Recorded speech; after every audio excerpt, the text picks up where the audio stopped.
पुंज।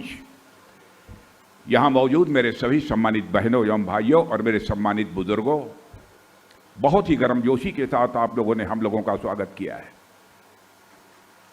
बहुत ही गर्मजोशी के साथ किया है। लेकिन मैं जानता हूं भारत की परंपरा है और शिष्टाचार का तकाजा भी है, स्वागत, अभिनंदन और सलाम दुआ कभी एक तरफा नहीं होना चाहिए। इसलिए मैं भी अपनी तरफ से अपना शीश झुकाकर आप सभी का हार्दिक अभिनंदन करता हूं, आप सभी का स्वागत करता हूं। आज मैं बोलते हुए अपने कैंडिडेट चौधरी साहब को सुन रहा था। बहनों भाइयों, मैं यकीन दिलाना चाहता हूं, लंबे समय से भारत की पॉलिटिक्स में मैं हूं, लगभग मोर देन 35 ईयर से मैं या तो असेंबली में रहा हूं अथवा पार्लियामेंट में रहा हूं।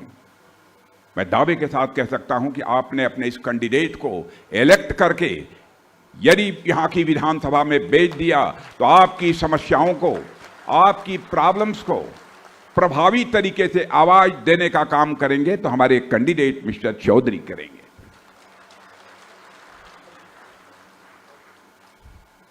आज हमारे सिख समाज के बहुत सारे भाइयों ने भारतीय जनता पार्टी ज्वाइन की है। बहनों भाइयों, मैं तो मानकर चलता हूं भारत की आन बान शान का जब भी कोई सवाल खड़ा होगा, जब भी कोई सवाल खड़ा हुआ है, जब भी कोई सवाल खड़ा होगा तो अपने सीने का बटन खोलकर भारत के आन बान शान की रक्षा यदि किसी ने की है तो हमारे सिख भाइयों ने की है। बहनों भाई, और मैं कहना चाहता हूं इंडियन कल्चर को, भारत की संस्कृति को बचाने में जो उनका बहुत बड़ा योगदान है, कितने लोग कुर्बान हो गए, उस सिख समाज के कंट्रीब्यूशन को यह देश कभी भूल नहीं सकता है। अब बैठ जाओ चौधरी साहब, कोई बात नहीं, बैठ जाओ, बैठिए बैठिए, कोई बात नहीं, अब बैठिए बैठिए, जनता जिता रही है आपको।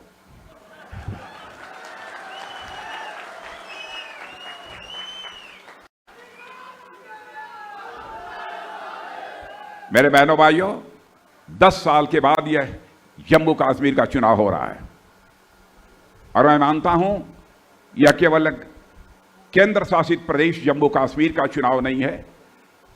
इस चुनाव पर केवल भारत के लोगों की ही नहीं बल्कि सारी दुनिया के लोगों की नजर इस समय टिकी हुई है। लोकसभा चुनाव में 30 वर्षों के बाद पहला यह अवसर रहा है जब मोर देन 58% की वोटिंग इस जम्मू कश्मीर की धरती पर हुई है। वहीं पर लद्दाख में मोर देन 82% वोटिंग हुई है और पिछले 30 वर्षों में पहली बार ऐसा देखने को मिला है। जो लोकसभा का चुनाव हुआ है, बिना किसी पक्षपात के यह चुनाव हुआ है और यह पूरे भारत ने ही नहीं बल्कि सारी दुनिया ने इसे देखा है और मैं मानता हूं जम्मू कश्मीर के लिए ये बहुत बड़े बदलाव का संकेत है। मेरे दोस्तों, हम लोगों ने आर्टिकल 370 को समाप्त कर दिया।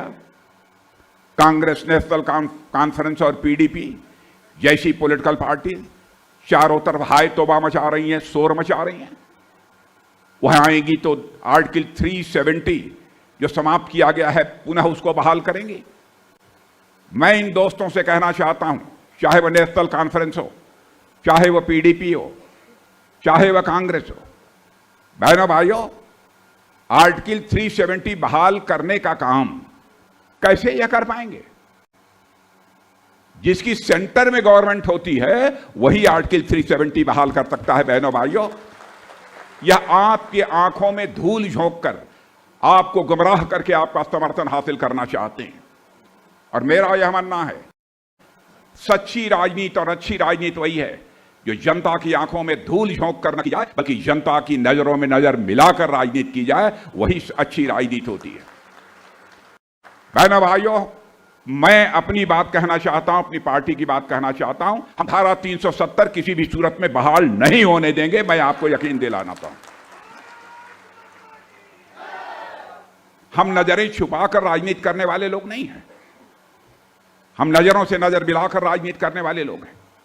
कितने लोगों को तबाह कर दिया धारा 370 ने। यहां पर आतंकवादियों ने जितने लोगों को मारा है मेरे बहनों भाइयों, उसमें मोर देन 80% यदि मारे गए हैं तो हमारे मुस्लिम भाई बहन मारे गए। उसके बाद भी आर्टिकल 370 को फिर से बहाल करने की बात करते हैं। क्या यह कांग्रेस नेशनल कॉन्फ्रेंस के लोग चाहते हैं कि फिर से वैसे ही हालात पैदा हो जाए? यहां पर रोज सैकड़ों लोगों की जाने जाए। बहनों भाइयों, कोई इसे बर्दाश्त कर ले, लेकिन भारतीय जनता पार्टी इसे किसी भी सूरत में बर्दाश्त नहीं करेगी। हम आपको धोखे में नहीं रखना चाहते। हिंदू मुसलमान को बांटा इन्होंने।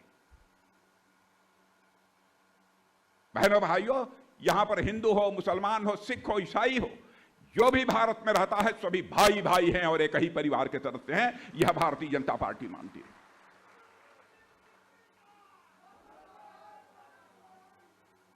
हिंदू और मुस्लिम में तफरका पैदा करने का काम भारत की राजनीति में यदि किसी ने किया है तो कांग्रेस ने किया है, केवल वोट हासिल करने के लिए, केवल सरकार बनाने के लिए। मेरे बहनों भाइयों, मैं कहना चाहता हूं, राजनीति केवल सरकार बनाने के लिए नहीं की जानी चाहिए। राजनीति यदि की जानी चाहिए तो देश बनाने के लिए राजनीति की जानी चाहिए, समाज बनाने के लिए राजनीति की जानी चाहिए। ये क्या कर रहे हैं? हमारे पाकिस्तान से जो हमारे शरणार्थी भाई थे, आए थे, बहुत सारे सब मुस्लिम थे। उनको वोट, राइट टू वोट नहीं था, वोट देने का अधिकार नहीं था। वाल्मीकि समाज के लोग और सफाई कर्मियों को, इनको वोट डालने का अधिकार नहीं था। बहनों भाइयों, ये सारा अधिकार हम लोगों ने आर्टिकल 370 समाप्त करके दे दिया है। वह भी इंसान है। इंसान और इंसान के बीच भेदभाव क्यों होना चाहिए? केवल इंसान और इंसान को लड़ाकर ये सरकार बनाना चाहते हैं। शेड्यूल्ड ट्राइब के लोगों को इन लोगों ने क्या क्या नहीं किया है। असेंबली में बहनों भाइयों, उनको जगह नहीं थी। शेड्यूल्ड ट्राइब को जम्मू कश्मीर की असेंबली में हम लोगों ने सीट रिजर्व कर दिया। क्या हमने अपराध किया है? बहुत सारी ऐसी जातियां थी, पद्दारी जनजाति, पहाड़ी जात, शंभू, गड्ढा ब्राह्मण, कोली, इन सभी को शेड्यूल्ड ट्राइब का दर्जा देने का काम यदि किसी ने किया है तो हमारी सरकार ने किया है, हमारे प्राइम मिनिस्टर ने दिया है। और मैं कहना चाहता हूं, आर्टिकल 370 के कारण बहनों भाइयों हमारा जम्मू कश्मीर बहुत ही पीछे छूट गया। लेकिन मैं यकीन दिलाना चाहता हूं, क्योंकि जिंदगी में हमने राजनीति की है तो जनता की आंखों में धूल झोंक कर राजनीति नहीं की है। मैं यकीन आपको दिलाना चाहता हूं मेरे बहनों भाई, आप देख लेना 10 वर्षों के अंदर यदि एक बार भारतीय जनता पार्टी की जम्मू कश्मीर में सरकार बना दो, इस हिंदुस्तान का सबसे डेवलप्ड स्टेट यदि कोई होगा तो आपका जम्मू कश्मीर होगा मेरे बहनों भाई। भारत का संविधान यहां लेटर एंड स्पिरिट में लागू नहीं होता था।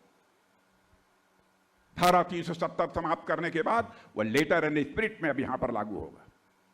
लाल चौक पर भारत का तिरंगा झंडा नहीं लहराता था।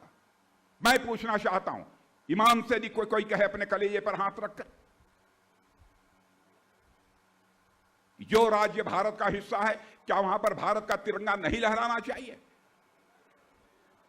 मैं आपसे पूछना चाहता हूं पीछे के लोगों से, क्या यह इंसाफ नहीं है कि वहां भारत का तिरंगा लहराना चाहिए? लेकिन बहनों भाइयों, आज किसी ने मां का दूध नहीं पिया है कि लाल चौक पर भारत का तिरंगा झंडा फहराने से हमको कोई रोक दे। बहनों भाइयों, किसी ने मां का दूध नहीं पिया। हम तो कहते हैं पाक ऑक्युपाइड जो हमारा कश्मीर है, वहां के लोग इतने परेशान हैं, आप कभी जाते होंगे तो आपको जानकारी मिलती होगी।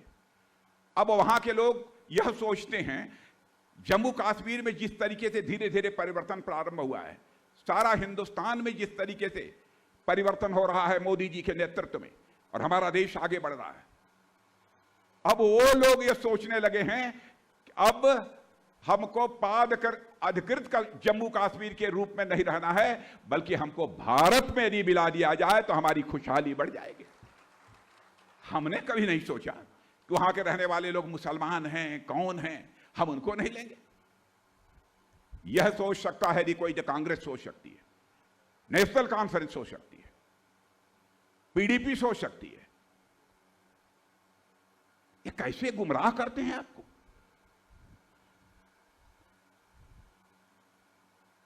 बहनों भाइयों, आपने देखा होगा धारा 370 समाप्त होने के बाद आतंकवादी वारदातों में कितनी कमी आई है। और मैं यकीन दिलाना चाहता हूं, अब हमारा जम्मू कश्मीर टेररिज्म के लिए नहीं जाना जाता है दुनिया में, बल्कि टूरिज्म के लिए जाना जाता है मेरे बहन भाई। टूरिज्म के लिए जाना जाता है। बहुत सारी समस्याएं हैं और हमारे यहां के कैंडिडेट चौधरी साहब ने भी बहुत सारी मांगे हमारे सामने रखी हैं। मैं उनको बतलाना चाहता हूं, आप एक बार चुनाव हो जाने के बाद एक डेलीगेशन लेकर मुझसे मिलिए। नाम जो लिखा था कहां है? चलो, मैं कहना चाहूंगा चौधरी साहब को कि आप एक डेलीगेशन लेकर मिलिए और मैं वहीं पर जो भी संबंधित मंत्री होगा, जो भी संबंधित अधिकारी होगा, आपके सामने मैं टेलीफोन मिलाकर उनको मैं कहूंगा कि इस संबंध में जल्द से जल्द कार्रवाई की जानी चाहिए।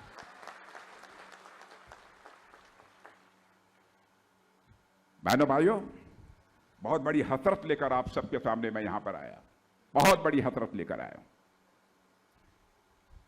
आप जानते हैं कश्मीर में एक कहावत हुआ करती थी, उस कहावत को मैं अच्छी तरह नहीं जानता है, लेकिन उस कहावत का मतलब होता है कि जो अतीत है, जो पास्ट है, उसको भूल जाओ और भविष्य की ओर देखो।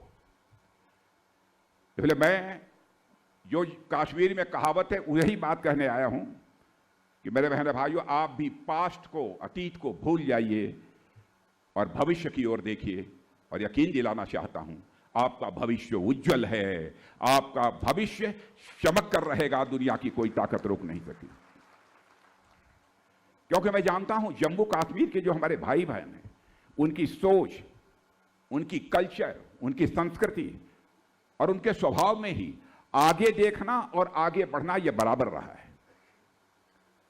और यह देश की आजादी के बाद कुछ ऐसे फैसले किए गए मेरे बहनों भाइयों, कि उस फैसलों का यह नतीजा हुआ कि जो धरती का जन्नत जिस जम्मू कश्मीर को कहा जाता था, वह अतीत के बवंडर में फंस कर रह गया मेरे बहनों भाइयों। उस बवंडर से हमको निकालना है। आगे की सोचने वाला, लगातार आगे बढ़ने वाला, जम्मू कश्मीर को लंबे समय तक इन हुक्मरानों ने सदैव ये पीछे रखा है। और इस जम्मू कश्मीर को हिंदू मुसलमान की सियासती बाढ़ में बांटने वाले यह कैसे भूल जाते हैं कि यह धरती जिस पर शंकराचार्य जी 1000 साल पहले नंगे पांव आए थे, यह वही जगह है जहां एक पर्वत है, मखदूम साहब की जियारत है। यह वह धरती है। इतना ही नहीं, बल्कि इसी हरि पर्वत पर माता शारिका देवी जी का भी वास करती हैं और इसी पर्वत पर छठी पातशाही भी है। बहनों भाइयों, कैसे भूल जाते हैं लोग। यह वह कश्मीर है जहां पर कश्मीरी पंडित और मुस्लिम दोनों मिलजुल कर खीर भवानी, अमरनाथ यात्रा, चरारे शरीफ की तीर्थ यात्रा करते हैं और त्योहारों में एक साथ ये भाग लेते हैं। बहनों भाई, यह एक धरती है, इसीलिए इसे जन्नत कहा जाता है। लेकिन सियासती हुक्मरानों ने इसे तबाह कर दिया, इसे बर्बाद कर दिया। लेकिन जम्मू कश्मीर तबाह नहीं होने पाएगा, यह मैं अपने प्रधानमंत्री नरेंद्र मोदी जी की तरफ से आपको मैं विश्वास दिलाना चाहता हूं, क्योंकि जम्मू कश्मीर को लेकर उनके दिल में कैसी तड़पन है उसको मैं अच्छी तरह मैं जानता हूं मेरे बहनों भाइयों। इसलिए मैं कहना चाहता हूं, हमारे पूर्व प्रधानमंत्री आदरणीय अटल बिहारी वाजपेयी जी ने एक बार कहा था उन्होंने, इंसानियत, जमहूरियत और कश्मीरियत, इस पर उन्होंने बल दिया था। पर यहां के जो पॉलिटिकल फैमिलीज हैं, उन्होंने केवल सियासत और सियासत को ही तवज्जो देने का काम किया है। केवल सियासत की बात नहीं की जानी चाहिए। कहीं पर भी यदि किसी राजनीतिक को बात करनी है तो इंसानियत की बात करें मेरे बहनों भाइयों, यह मैं कहना चाहता हूं। ये लोग कहां इस देश को ले जाना चाहते हैं, यह हमारी समझ में नहीं आता। और इतना ही नहीं, कश्मीर में काम करने वाले ऑल इंडिया सर्विस और सेंट्रल सर्विस के अफसरों से बात करिए तो आप पाएंगे कि पूरा जीवन कश्मीर की सेवा करने के बाद धारा 370 होने के कारण उन्हें यहां पर अपना घर बनाने का कोई अधिकार नहीं था। यह कहां का इंसाफ है? इसे ही इंसाफ कहते हैं। इसलिए मैं आप सबसे अपील करने आया हूं बहनों भाइयों, जम्मू कश्मीर की जो प्राइड है, उस प्राइड को पुनः वापस लाने का काम यदि कोई राजनीतिक पार्टी कर सकती है तो भारतीय जनता पार्टी कर सकती है। कोई प्राइम मिनिस्टर यदि कर सकता है तो हमारे प्राइम मिनिस्टर नरेंद्र मोदी जी कर सकते हैं। मैं आपको यकीन दिलाना चाहता हूं, भारत, आज के 10 साल पहले का भारत और आज का भारत, आप दुनिया के दूसरे देशों में जरूर आपके यहां के लोग जाते होंगे। पहले भारत के बारे में इंटरनेशनल कम्युनिटी में धारणा क्या थी, उसको भी आपने देखा है। आज इंटरनेशनल कम्युनिटी में भारत के प्रति क्या धारणा है? बहनों भाइयों, आज इंटरनेशनल कम्युनिटी में भारत का स्टेचर, भारत का कद ऊंचा हुआ है।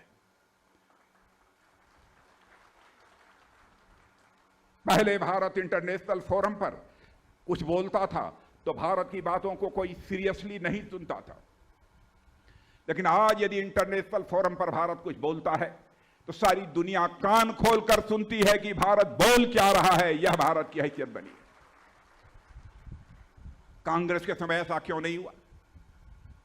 धन दौलत के मामले में, इसे कहते हैं इकोनॉमी की साइज, अर्थव्यवस्था के आकार के मामले में, जो हमारा भारत 2014 यानी 2014 के पहले दुनिया के देशों में 11वें स्थान पर खड़ा था। मेरे बहनों भाइयों, मोदी जी के नेतृत्व में हमारी गवर्नमेंट ने 7 से लेकर 8 वर्षों के अंदर ही जो भारत धन दौलत के मामले में, अर्थव्यवस्था के आकार के मामले में दुनिया के देशों में 11वें स्थान पर खड़ा था, वह भारत जंप लेकर आज 5वें स्थान पर पहुंच गया।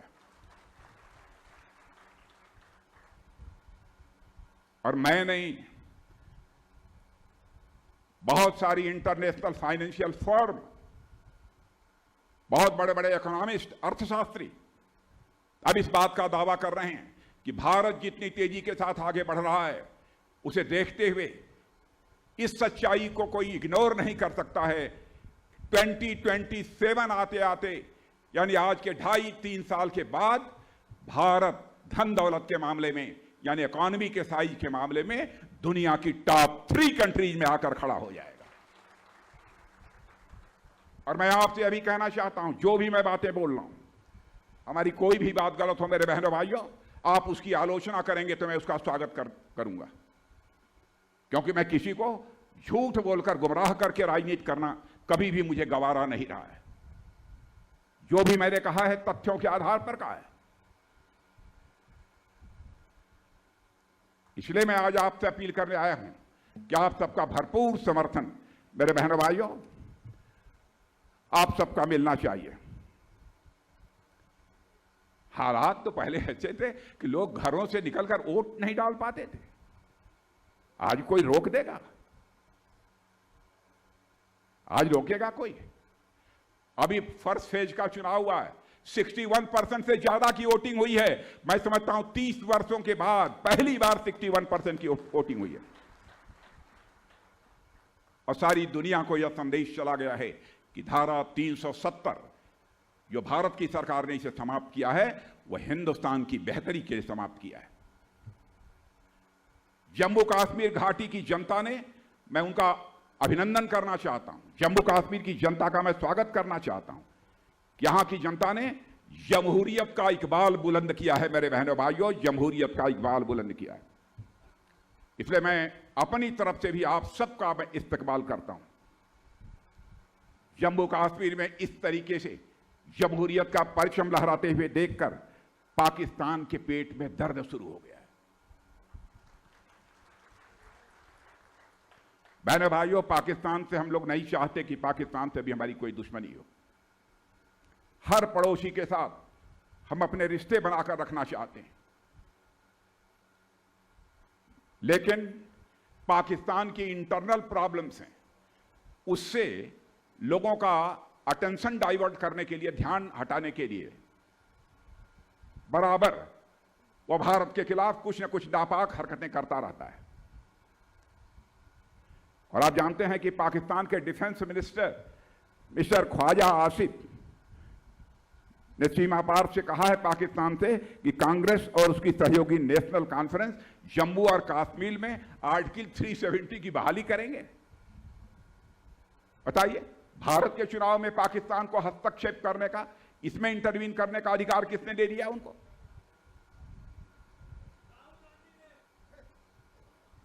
मैं कांग्रेस के दोस्तों से पूछना चाहता हूं, नेशनल कॉन्फ्रेंस से भी पूछना चाहता हूं, पीडीपी से पूछना चाहता हूं, क्या इन चुनावों में पाकिस्तान की प्रॉक्सी बनकर आप लोग काम कर रहे हैं? बहने भाइयों, सारे ये तथ्य, सारे मामले आपके सामने हैं, फैसला आपको करना है। इसलिए मैं आप सबसे अपील करना चाहता हूं कि आपका सहयोग मिलना चाहिए। भारत की बात छोड़िए, दुनिया का सबसे ताकतवर देश अमेरिका है। ताकतवर देश दुनिया का सबसे अमेरिका माना जाता है। दूसरा ताकतवर देश चीन माना जाता है। क्या आपको इस पर एक गौरव की अनुभूति या सेंस ऑफ प्राइड आपके अंदर पैदा नहीं करती कि धन दौलत के मामले में 2.5 साल के अंदर ही, 3 साल के अंदर ही हमारा भारत अमेरिका और चीन के बाद दुनिया में तीसरा देश होगा। और हमारे प्रधानमंत्री ने कहा है कि 2047 आते आते हमारा भारत एक डेवलप्ड नेशन के रूप में इमर्ज कर जाएगा। ये लोग कर क्या रहे हैं? भारत की शान देखिए। रूस और यूक्रेन, इसकी लड़ाई चल रही है पिछले 2 साल से, मालूम है कि नहीं आप लोगों को? रसिया और यूक्रेन, पीछे के लोगों को मालूम है रूस और यूक्रेन की लड़ाई चल रही है। दोनों देशों की तरफ से मिसाइल, बम, तो गोले चलाए जा रहे हैं। रूस के लोग भी मारे जा रहे हैं, यूक्रेन के लोग भी मारे जा रहे हैं। जब रूस और यूक्रेन के बीच यह वार प्रारंभ हुई तो उस समय हमारे भारत के रहने वाले बहुत सारे स्टूडेंट्स, विद्यार्थी जो यूक्रेन में पढ़ते थे, उनकी संख्या लगभग मोर देन 25,000 है। उनके माता पिता जो भारत में रहते थे, उन्होंने कहा, मोदी जी चाहे जो कुछ भी हो जाए, आप हमारे बच्चों को यूक्रेन से निकालिए और उन्हें भारत ले आइए, भले ही उनकी पढ़ाई हो या ना हो। बहनों भाइयों, कितना यह कठिन काम था, इसकी आप कल्पना करिए। दुनिया का कोई देश जो काम नहीं कर पाया, उस काम को यदि किसी ने किया तो हमारे प्राइम मिनिस्टर नरेंद्र मोदी जी ने किया।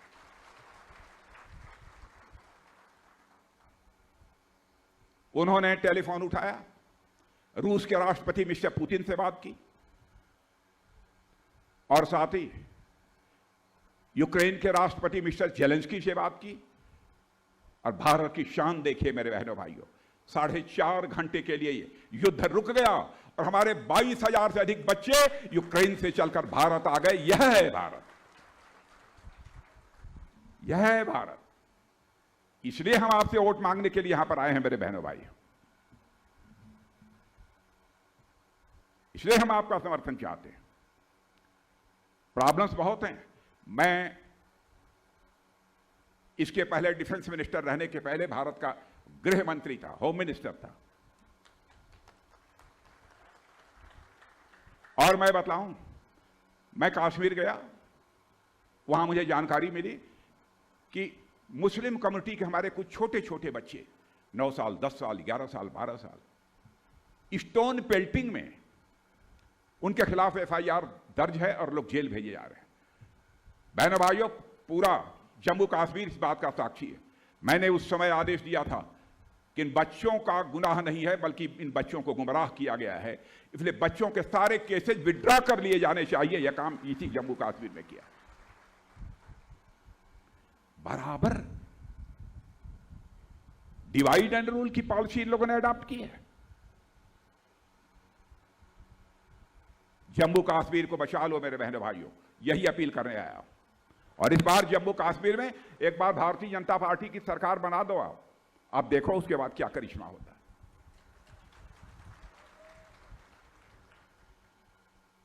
नेता आते हैं, तरह तरह की बातें करके गुमराह करके चले जाते हैं।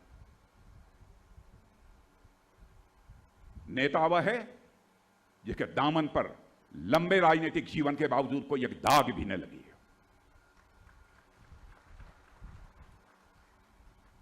क्या करेंगे ये लोग? पाकिस्तान के प्रॉक्सी बनकर यह काम कर रहे हैं। पाकिस्तान भी यदि रास्ते पर आ जाता है बहनों भाइयों, हम सबके साथ अच्छे रिश्ते बनाकर रखना चाहते हैं, सारे पड़ोसी देशों के साथ, क्योंकि हमारे आदरणीय अटल बिहारी वाजपेयी जी कहा करते थे, इस हकीकत को हमें भूलना नहीं चाहिए कि जिंदगी में दोस्त बदल सकते हैं लेकिन पड़ोसी नहीं बदल सकता। हम अच्छे रिश्ते बनाकर रखना चाहते हैं। इसलिए मैं आप सबसे अपील करने आया हूं, हमारे चौधरी अब्दुल गनी साहब को जिता दीजिए। आइए, कहां हैं? आइए।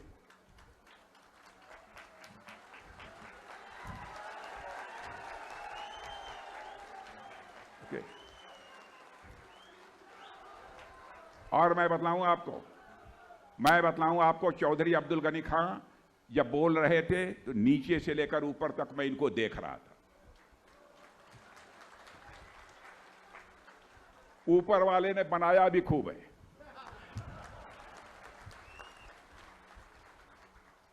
ऊपर वाले ने बनाया भी खूब है। यदि आपकी समस्याओं, आपकी कठिनाइयों के लिए जरूरत होगी तो हमारे अब्दुल गनी चौधरी साहब दो दो हाथ करने में भी पीछे नहीं रहेंगे मेरे बहनों भाइयों, मुझे विश्वास है।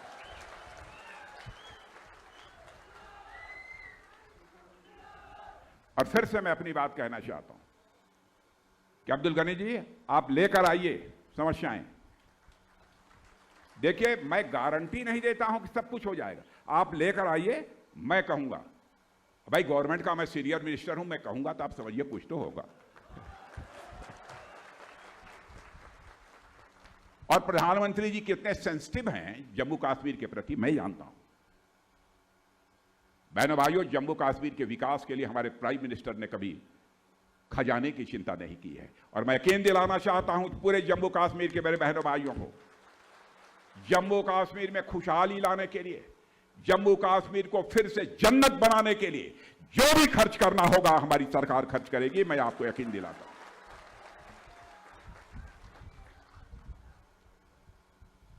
तो मैं मान कर जाऊं कि हमारे चौधरी अब्दुल गनी साहब को आप जिता देंगे। भाई मीडिया वाले देख लो आप लोग, नहीं तो आप लोग मत कहना, मीडिया वाले उधर जा देखिए ना, ये मत कहना कि हाथ उठा लीजिए जरा मीडिया वाले लोग देखने आपको। अरे इधर भी देखिए, इधर भी देखो, दाहिनी तरफ देखो, दाहिनी तरफ, इधर इधर वहां खड़े हैं लोग।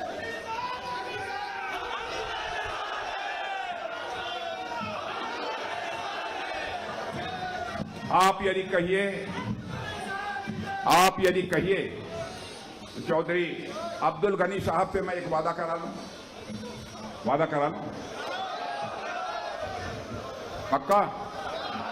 और आपसे भी मैं वादा करता हूं कि मेरे बहनों भाइयों, यदि आपने चौधरी अब्दुल गनी को जिता दिया तो मैं चौधरी अब्दुल गनी को कहूंगा, एक बार मुझे फिर से पुंछ की धरती पर बुला ले।